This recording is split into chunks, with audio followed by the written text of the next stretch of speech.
Hi viewers, welcome to our channel. ప్రస్తుతం మనతో పాటు భరద్వాజ్ గారు సీనియర్ జర్నలిస్ట్, వారితో ఒకసారి మాట్లాడదాం. సార్ నమస్కారం. సార్ నమస్తే అండి. సార్, పవన్ కళ్యాణ్ గారు లండన్ టూర్ ముగించుకొని ఆ తర్వాత టెంపుల్స్ పర్యటన చేయబోతున్నట్టుగా వార్తలు వినిపిస్తున్నాయి. ముందుగా కేరళలో కొన్ని టెంపుల్స్ని దర్శించుకొని ఆ తర్వాత తమిళనాడులోకి వెళ్ళబోతున్నారు. అక్కడ కూడా కొన్ని టెంపుల్స్ని ఆయన దర్శించుకోబోతున్నట్టుగా చెప్తున్నారు. అయితే ఇక్కడ టెంపుల్స్ ఏవైతే పర్యటిస్తున్నారో తమిళనాడులో ముఖ్యంగా సార్ ఈయన సనాతన ధర్మ ప్రచారాన్ని కూడా అక్కడే కంటిన్యూ చేస్తారని కూడా జనసేన కింది వర్గం వాళ్ళు మాట్లాడుతున్నారు. అంటే గతంలో ఉదయనిధి స్టాలిన్ కొన్ని వ్యాఖ్యలు చేశారు సనాతన ధర్మం పైన. అప్పుడు బీజేపీ వాళ్ళు దాన్ని సరిగ్గా యూజ్ చేసుకోలేదు. అయితే ఇప్పుడు ఆ కార్యక్రమంలో భాగంగా కూడా పవన్ కళ్యాణ్ గారు దీన్ని గట్టిగా ఒకసారి హిందుత్వలోకి పంపించే అవకాశం ఉందని కూడా చెప్తున్నారు, హిందువుల్లోకి. మరి ఎటువంటి ఇంపాక్ట్ ఉండబోయే అవకాశం ఉంది తమిళనాడు పర్యటన? మరి మీరేం చెప్తారు సార్ దీని గురించి? అంటే ఆయన లండన్ వెళ్ళొచ్చినా ఎక్కడికి వెళ్ళొచ్చినా లండన్ అయినా ఆయన వెళ్ళాల్సింది. వెళ్ళొచ్చారు, వెళ్ళొచ్చేసారా? వస్తున్నారు. వచ్చిన తర్వాత తమిళనాడు, కేరళ గుళ్ళు దర్శనానికి వెళ్తాడు. ఈ గుళ్ళ దర్శనానికి వెళ్ళటం కంటే కూడా ముందు ఆయన నమ్ముకుని 2 సినిమాలు ఉన్నాయి. ఆ 2 సినిమాలని కంప్లీట్ చేస్తే బెటర్. ఆయన ఆల్రెడీ ఒక సినిమాకు సంబంధించి రిలీజ్ డేట్ కూడా అనౌన్స్ చేసున్నారు. సమ్మర్లో రిలీజ్ డేట్ ఉంది దానికి, మార్చిలోనే. అంటే ఇంకా నెల టైం ఉంది. అంటే ఇది పాన్ ఇండియా ప్రాజెక్ట్ కూడా. పైగా ఏది హరిహర వీరమల్లు అనేది రిలీజ్ డేట్ అదే ఉంటుందా లేదు మళ్ళీ షిఫ్ట్ చేసుకుంటారో క్లారిటీ లేదు. కానీ ఆయన ప్రకటించిన డేట్కి ఆ సినిమా రిలీజ్ చేయటం వలన వాళ్ళు సాధించబోయేది ఏమీ ఉండకపోవచ్చు. ఎందుకంటే ఈ క్యారెక్టర్ని ముందు వాళ్ళు ఏ మార్కెట్లోకి వెళుతున్నారో ఆ మార్కెట్కి ఇంట్రడ్యూస్ చేయాలి. ఆ ఇంట్రడ్యూస్ చేసి అక్కడ మార్కెట్లో ఇంకటానికి కనీసం 4 రోజులు టైం తీసుకుంటుంది. అందుకని ఆ టైం ఇవ్వకుండా సినిమా రిలీజ్ చేస్తే వీళ్ళకేమీ బెటర్మెంట్ ఏమి ఉండదు, అక్కడ వీళ్ళకి దొరికేది ఏమి ఉండదు. ఆల్రెడీ గతంలో సైరా అనే నరసింహారెడ్డి జీవితాన్ని తీసుకెళ్ళి చెప్పే ప్రయత్నం చేశారు హిందీ ఆడియన్స్. కనెక్ట్ కాలేదు వాళ్ళకి. కనెక్ట్ చేయటం కోసం ముందే ఈ క్యారెక్టర్ని అక్కడ ప్రజల్లోకి పంపు చేయటంలో ఫెయిల్ అయ్యారు వీళ్ళు. ఎప్పుడైతే ఈ క్యారెక్టర్ని అక్కడ ప్రమోట్ చేయడంలో ఫెయిల్ అయ్యారో సినిమా కూడా ఫెయిల్ అయ్యింది. అందుకని ఇప్పుడు ఆ తప్పు దొరలకుండా ఉండాలంటే కనీసం 1 మంత్ టైం ఉండాలి. ఆ టైం లేదు ఇప్పుడు, ఇంకా షూటింగ్ ఉంది అది. సో అది కంప్లీట్ చేసి ఆ నిర్మాతను ఒడ్డునేసి ఆ తర్వాత ఓజీ అనేటువంటి సినిమాని ఒడ్డునేసి ఆ పనిలో ఉండడం బెటర్. కానీ ఈయన రాజకీయ కార్యక్రమం చాలా కాన్షియస్గా చేస్తున్నాడు. నాకు తెలిసి ఈయన ఫర్దర్గా సినిమాలు చేసే మూడ్లో లేడు. హరీష్ శంకర్ గారి భగత్ సింగ్ బయటకు వచ్చే అవకాశం కనిపించడం లేదు. ఎందుకంటే ఈయన రాజకీయాల్లో పీకల్లోతు మునిగిపోయే పరిస్థితిలోనే ఉన్నాడు. అందులో భాగంగానే ఇప్పుడు జనంలోకి జనసేన అనే కార్యక్రమం, అంటే నిర్మాణాన్ని పటిష్టపరచుకోవడం కోసం ఒక కసరత్తు చేస్తున్నాడు ఆయన. వ్యాక్యూమ్ ఉన్న ఏరియాల్లో పార్టీ నిర్మాణం బలంగా ఉండాలి అని కోరుకుంటున్నాడు. ఆ వ్యాక్యూమ్ ఉన్నటువంటి రాయలసీమ ఏరియాని కాన్సన్ట్రేట్ చేశారు. ఇప్పుడు రాయలసీమలో జగన్ పార్టీ నుంచి వచ్చే వాళ్ళ కోసం ఒక పిలుపునిచ్చారు. ఆల్రెడీ వైఎస్ఆర్సీపీ ఖాళీ అయిపోతుంది అని చెప్పి ఒక పిలుపునిచ్చాడు ఆయన పొంగునూరు వెళ్ళి. అలాగే పెద్దిరెడ్డి మీద విమర్శలు చేశారు. అటవీ భూములను ఆక్రమించేసుకున్నాడు, నీ తోలు తీసేస్తామని భయపెట్టి వచ్చారు.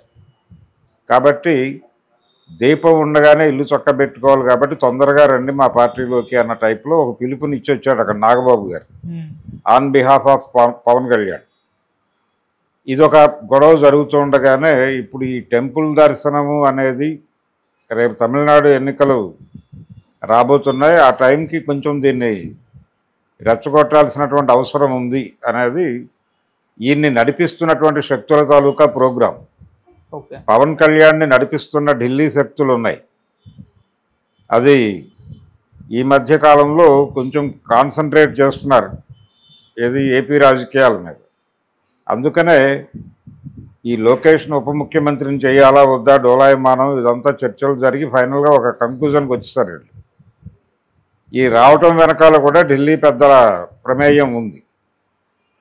ఇలా నెమ్మదిగా ఇక్కడ 3వ ప్రాంతీయ పార్టీని బలంగా ఎమర్జ్ చేసి ఈ 2 ప్రాంతీయ పార్టీలకి ప్యారలల్గా జనసేనని నిలబెట్టే ప్రయత్నము, జనసేనని రకరకాలుగా వాడుకునే ప్రయత్నము భారతీయ జనతా పార్టీ చేస్తోంది. ఈ ప్రోగ్రాంలో భాగంగానే తమిళనాడు ఎన్నికల్లో వాళ్ళు అన్నదమ్ములను ఇద్దరిని వాడే ప్రయత్నం చేస్తున్నారు. చిరంజీవిని పవన్ కళ్యాణ్ని కూడా వాడే ప్రయత్నం చేస్తున్నారు. కొంచెం ముందుగానే ఒక కనెక్టివిటీ రావటం కోసం ఆయనని ఈ ఆలయ దర్శనం అనే ప్రోగ్రాం కూడా వాళ్ళే ఫిక్స్ చేసి ఉండొచ్చు. ఈ ఆలయ దర్శనం చేయటము ఇందాక మీరు అన్నట్టుగా ఉదయనిధి స్టాలిన్ ఆ మధ్య సనాతన ధర్మం మీద చేసినటువంటి వ్యాఖ్యలు, అలాగే మనుధర్మం మీద మాట్లాడినటువంటి సందర్భాలు ఉన్నాయి అక్కడ. వీటి మీద కొంచెం ప్రొవోక్ చేసే పద్ధతిలో మాట్లాడడం. ప్రొవోక్ చేయటం అంటే ఇలాంటి పరిపాలకులు ఉన్నారు, మన మతం ప్రమాదంలో ఉంది, మన ధర్మం ప్రమాదంలో ఉంది అనేటువంటి ఒక వాయిస్ని జనంలోకి పంపు చేస్తే, ఒక ఇన్సెక్యూరిటీ గనక పంపు చేస్తే అది మనకి ఓట్ బ్యాంక్గా మారే అవకాశం ఉంది అనేది వాళ్ళ మొదటి నుంచి వాళ్ళ వ్యూహం. దాని మీదే కథ నడుపుకుంటూ వస్తున్నారు వాళ్ళు.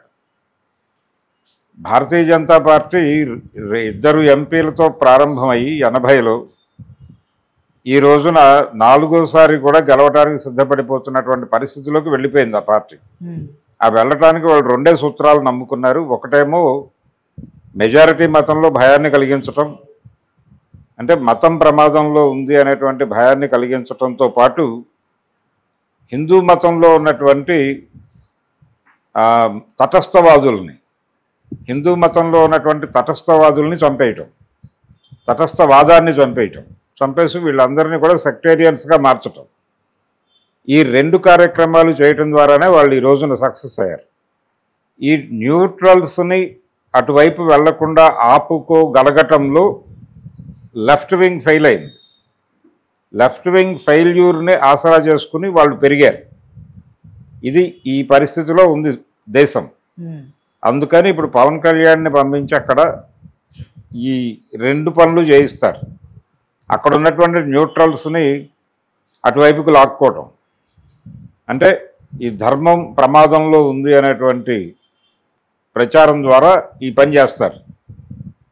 ఎలాగూ కొంతమందిని ఈ ప్రచారం అంటే మతం ప్రమాదంలో ఉంది, ధర్మం ప్రమాదంలో ఉంది అనే దీంతో ఒక ఓట్ బ్యాంకుని సెట్ చేసుకునే ప్రయత్నంలో భాగంగా తమిళనాడులో ఈయన్ని వాడతారు. అలాగే అక్కడ కలిసి వచ్చేటువంటి శక్తులందరినీ కలుపుకునే ప్రయత్నం ఒకటి జరుగుతోంది.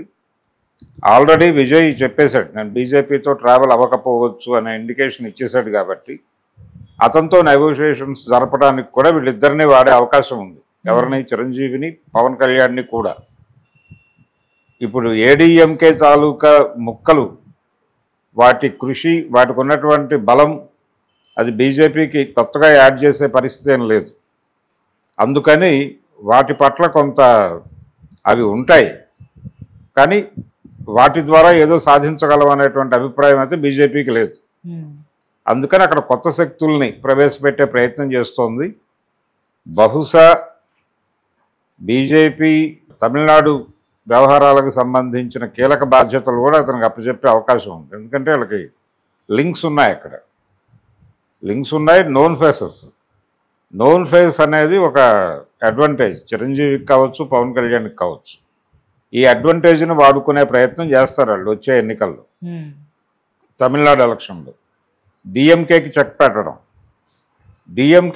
పెట్టడం ద్వారా డిఎంకేని కంట్రోల్లోకి తీసుకోవటం. గతంలో కాంగ్రెస్ పార్టీ చేసింది కూడా ఇదే. గతంలో తమిళనాడులో ఉన్నటువంటి ప్రాంతీయ పార్టీలను తన కంట్రోల్లోకి తీసుకోవడానికి కాంగ్రెస్ పార్టీ కూడా రకరకాల వ్యూహాలు అల్లి కరుణానిధిని, ఎంజీఆర్ని కూడా తన కాంపౌండ్లో పెట్టుకునే ప్రయత్నం చేసింది. ఇప్పుడు దాదాపు అదే వ్యూహం బీజేపీ చేస్తోంది. ఇది చేయాలంటే వాళ్ళు ఓడిపోతే తప్ప సాధ్యం కాదు కంట్రోల్లో తీసుకోవడం. ఇప్పుడు డిఎంకేని కంట్రోల్లో తీసుకోవడం కోసం ఓడించడం అనేది కీలకంగా మారి ఈ శక్తులన్నింటినీ మోహరిస్తోంది బీజేపీ అక్కడ. అందుకని పాపం ఈయన ఆలయ దర్శనం అంటున్నాడు. వీళ్ళకి కొరకరాని కొయ్యలుగా సౌత్లో మిగిలిన రాష్ట్రాలు 2, ఒకటి తమిళనాడు, 2 కేరళ. తమిళనాడులో కొంత ఛాన్సెస్ ఉన్నాయి. కొంచెం బెటర్మెంట్ కోసం కృషి చేస్తే జరిగే అవకాశాలు ఉన్నాయి. ఇక్కడ కేరళలో అసలు ప్రవేశమే కష్టమైపోయినటువంటి పరిస్థితి ఉంది. దానికి రకరకాల కారణాలు. అందుకని కేరళని ఎలా బ్రేక్ చేయాలి అనే దాని మీద కూడా కసరత్తు జరుగుతోంది. కేరళ అనేది హార్డ్ కోర్ స్టేట్. కేరళని ఆప్షన్గా పెట్టుకుని తమిళనాడుని బద్దలు కొట్టడం అనే ప్రోగ్రాం ఇప్పుడు వచ్చే పార్లమెంట్ ఎన్నికల నాటికి, అంటే సౌత్లో ఇప్పుడు 3 రాష్ట్రాలు వాళ్ళకే ఉన్నాయి. ఆంధ్రప్రదేశ్, తెలంగాణ, కర్ణాటక, కేరళ, తమిళనాడు ఈ 2 కూడా కట్టేసుకుంటే వర్కౌట్ అయిపోతుంది. టోటల్గా సౌత్ని కంట్రోల్లో తీసుకోవటం వలనే కాంగ్రెస్ పార్టీ బలంగా తయారైంది ఆ రోజున అనేటువంటి ఒక అభిప్రాయం ఉండేది అందరిలో. బీజేపీ ప్రోగ్రామ్ అంతా కూడా గతంలో కాంగ్రెస్ పార్టీ ఎలా ఎమర్జ్ అయ్యి ఎలా రైజ్ అవుతూ వచ్చిందో ఆ ఏరియాల మీద కాన్సన్ట్రేషన్ ఉంది వీళ్ళకి. సౌత్ని అంటే నార్త్లో వీళ్ళు ప్రభావం చూపించగలిగినా కానీ సౌత్లో కాంగ్రెస్ పార్టీకే బలం ఉండేది. 77 ఎలక్షన్స్లో జనతా పార్టీ గెలిచినప్పటికీ జనతా పార్టీ ఇక్కడ గెలవలేదు. అప్పుడు ఉమ్మడి ఆంధ్రప్రదేశ్లో ఒకే ఒక్క ఎంపీ గెలవగలిగాడు జనతా పార్టీ నుంచి, నీలం సంజీవరెడ్డి. మొత్తం కాంగ్రెస్కి వెళ్ళిపోయినాయి. ఆ రోజున కాంగ్రెస్కున్న బలం ఆంధ్ర నుంచి వెళ్ళినటువంటి ఎంపీలే. కాబట్టి తమిళనాడులో ఇందిరాగాంధీ గారి కనుసన్నల్లో నడిచేటువంటి పార్టీలే అధికారంలో ఉండేవి. అది కరుణానిధి కావచ్చు, ఎంజీఆర్ కావచ్చు. కేరళలో కూడా కొంత ప్రభావం చూపించగలిగేవారు వారు. కర్ణాటక కూడా దేవరాజ్ అరసు వీళ్ళందరూ కూడా కాంగ్రెస్ పార్టీకి బలంగా ఉండేవారు. ఇలా టోటల్ సౌత్ని తన కంట్రోల్లో పెట్టుకోవడం ద్వారా నార్త్లో తేడా జరిగినా కానీ బ్యాలెన్స్ చేసుకునేది. ఇప్పుడు అదే వ్యూహాన్ని వీళ్ళు అనుసరించి సౌత్ని ఎలాగో నార్త్లో వాళ్ళకి బలం ఉంది కాబట్టి సౌత్ని కంట్రోల్లో తీసుకోవడానికి కేరళ, తమిళనాడుని కంట్రోల్లోకి తీసుకుంటే క్లోజ్. ఈ ఆపరేషన్లో భాగంగా పవన్ కళ్యాణ్ ఇప్పుడు ఆలయ దర్శనం అనే ప్రోగ్రాం అప్పచెప్పారు, కానీ అది ఆయన స్వయం కార్యక్రమం కాదు. ఓకే, ఆయన స్వయం సేవ కాదు, అది స్వయం సేవకుల కార్యక్రమం. సంఘ్ పరివార్ తాలూకా ప్రోగ్రాం. ఆ సంఘ్ పరివార్ తాలూకా కార్యక్రమానికి ఆయన వెళ్ళి అక్కడ వీళ్ళు చెప్పినటువంటి పద్ధతుల్లో వీళ్ళు చెప్పిన చోట మంటేసి వస్తాడు. అది పవన్ కళ్యాణ్ గారి కార్యక్రమం.